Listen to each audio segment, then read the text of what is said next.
The morning Laurel Sims walked into the pharmacy with $7.40 in her coat pocket. She already knew it wasn't enough. She had counted the money 3 times on the bus ride over.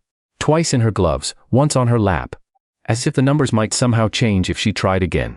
$7.40. The bottle of amoxicillin her 6-year-old daughter needed cost $19 without coverage. Laurel's benefits had lapsed 2 weeks earlier when her hours at the distribution warehouse were cut, and she hadn't been able to get through to Service Canada on the phone, no matter how many times she tried. The hold music played and played. And she'd stand in the kitchen with the phone pressed to her ear, while Poppy coughed from the bedroom. It was February in Edmonton, the kind of February that makes people question every decision they've ever made about where to live. The wind came in off the prairies without apology, and the sky stayed the color of old dishwater from morning until dark.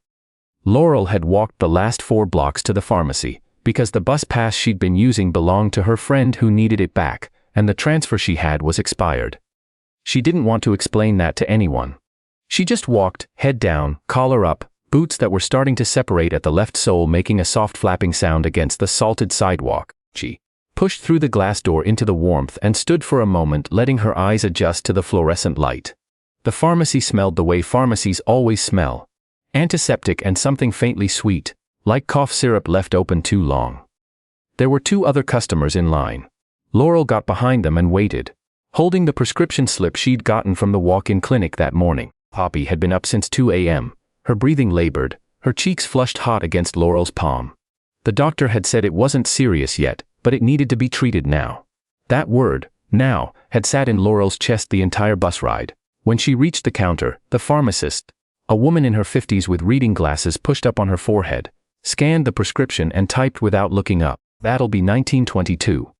Laurel set the coins and the crumpled bills on the counter. "I only have $7.40, she said quietly. "Is there any way to get a partial dose, or maybe a smaller amount?" The pharmacist glanced down at the money and then at her screen. Her expression didn't change, but something shifted. She leaned slightly away. "I can't split a prescription like that," she said. "It's a full course or nothing. Partial antibiotics don't work." "I know," Laurel said. "I just thought maybe. We don't offer payment plans for over-the-counter dispensing." The pharmacist slid the money back across the counter. "You'd need the full amount. Or you can look into emergency assistance through AHS." Laurel nodded and picked up the coins. Her face felt hot. She was aware of a man behind her in line, a woman with a stroller near the greeting card section, a teenage employee restocking the shelves to her right. She stepped aside to let the next person through, and then she stood near the blood pressure machine at the end of the counter, because she didn't know where else to go. She couldn't go home without the medicine. She couldn't stay here. She took out her phone and opened her banking app, even though she already knew what she'd see. $42.11 in checking. Her rent was due in 9 days. The $42 was spoken for. She pressed her back against the wall and exhaled slowly, the way she'd learned to do when panic started building. Long breath in, long breath out, count to 4. He had gotten good at this over the past year and a half. Ever since her husband Devon had left. Ever since the apartment they'd shared became just her apartment. Ever since Poppy's world had quietly narrowed down to just the 2 of them, and a second-hand couch, and a drawer of craft supplies, and a mother who was trying very, very hard to hold everything together. She wasn't going to cry in the pharmacy. She decided that firmly. She had cried in the parking lot of the food bank last October and in the bathroom of her workplace twice, but she was not going to cry here. She pressed her lips together and stared at a display of vitamin C gummies shaped like bears. "Excuse me," she turned. A man was standing beside her. Not the person from the line, a different man. Someone who must have just come in. He was maybe 40, wearing a gray work jacket with a construction company logo embroidered on the chest, a toque pulled up slightly on his forehead, the kind of man who looked like he spent most of his life outside and was comfortable with it. He had a small boy with him, maybe 4 years old, wearing a puffy orange vest over a striped sweater, holding a toy excavator that had seen better days. "Sorry to intrude," the man said. He had a straightforward way of speaking, not unkind. "I wasn't trying to overhear, but I did." He paused. "Is your kid sick?" Laurel looked at him. In her experience, strangers who started conversations in pharmacies were either trying to sell you something or warn you about something. She couldn't tell which this was. "My daughter," she said. "She has a chest infection." The man nodded. He looked down at his boy, who was now pressing the excavator bucket against the floor in small, serious motions. "How old?" "6. He didn't say anything for a moment. Then he reached into the inside pocket of his jacket and took out his wallet. Laurel watched him do this and immediately shook her head. "No," she said. "Please don't." "I'm not doing anything yet," he said mildly. I don't want charity." The words came out harder than she intended, and she saw something flicker in his face. Not offense exactly, more like recognition. "It's not charity," he said. "It's $19. "That's not what I mean." "I know what you mean." He said it without any particular weight, but he meant it. He looked at her directly. "I was a single dad for 3 years before I remarried. My son Graham had pneumonia when he was 2, and I didn't have the money for the prescription, and I stood in a place exactly like this one, feeling exactly like you look right now." He glanced down at the boy again. "That was a different kid. Graham's 15 now. This is Remy." He said it easily, the way people introduce children who are used to being introduced. Remy looked up at the sound of his name and held up the excavator briefly before returning to his work. "Someone help me," the man said. "An older lady in line behind me. She just paid for it. Didn't ask questions. I tried to get her name so I could pay her back someday and she waved me off and left." He shrugged with one shoulder. "Yeah, I've been looking for a chance to do the same thing ever since. 12 years is a long time to wait." Laurel felt her throat tighten. She looked away at the vitamin display again, because if she looked at him she was going to lose the battle with the crying she had promised herself she wouldn't do. "I'm Laurel," she said finally, still looking at the gummies. "Ray," he said. "Ray Bouchard." He was already walking toward the counter. She watched him speak to the pharmacist, the same woman who had slid her coins back across the counter 5 minutes earlier. The pharmacist's face was different now, professionally warm in a way it hadn't been before.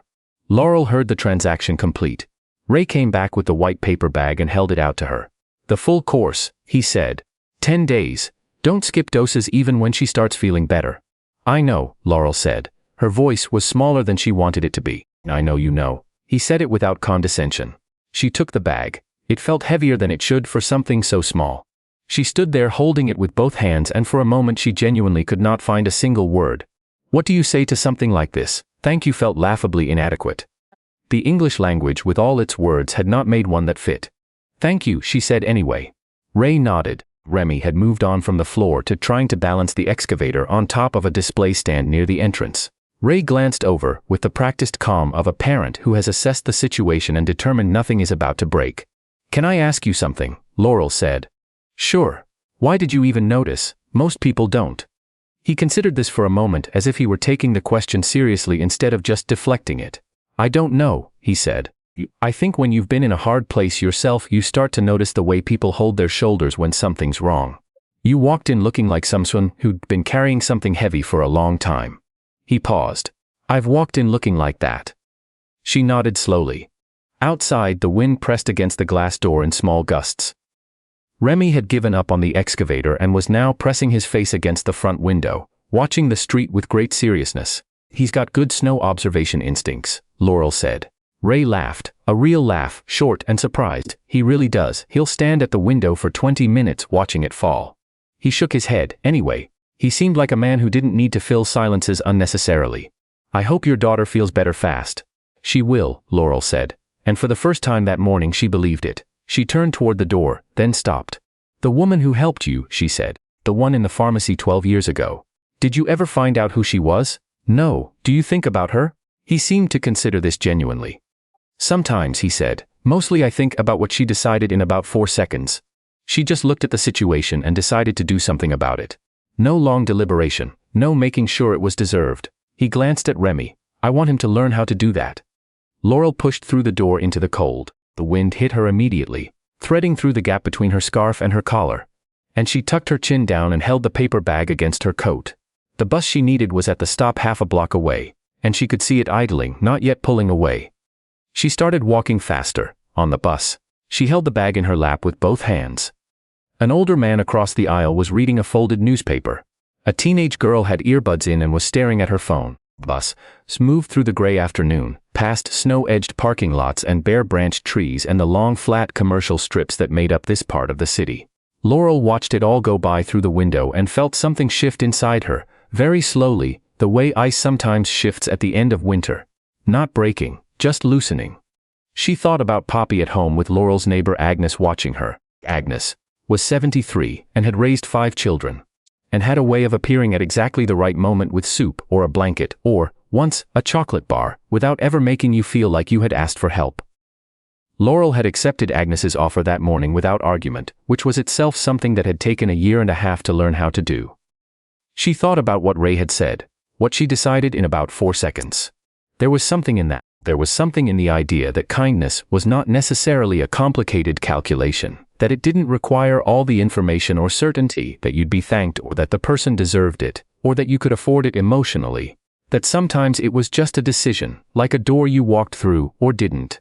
She had spent a long time making herself smaller, asking for less, apologizing for needing things. She had started doing it so automatically she'd almost stopped noticing. When the pharmacist had slid the coins back across the counter, Laurel's first feeling had not been anger but shame. And that said something. That said something about the past year and a half that she was going to have to sit with for a while. She got off the bus 2 stops early because the connection was faster on foot, and she walked the last 3 blocks home through the hard wind, the paper bag in her coat pocket. The left sole of her boot made its small flapping sound against the sidewalk. She noticed it, and for the first time in weeks, she thought with some clarity, I need to deal with that. When she got home, Agnes had Poppy propped up on the couch under the striped blanket Laurel's mother had made, watching a nature show about birds. Poppy's face was still flushed, but she looked up when Laurel came in and managed a wavering smile. Mama, hey, bug. Laurel sat on the edge of the couch and pressed the back of her hand to Poppy's forehead, still hot. But the medicine was in her pocket. That was the difference between this moment and the moment before. She told Agnes what had happened in the pharmacy. Agnes listened, without interrupting, which was one of the things Laurel valued most about her. People like that exist, Agnes said when she'd finished. She said it plainly, as a statement of fact.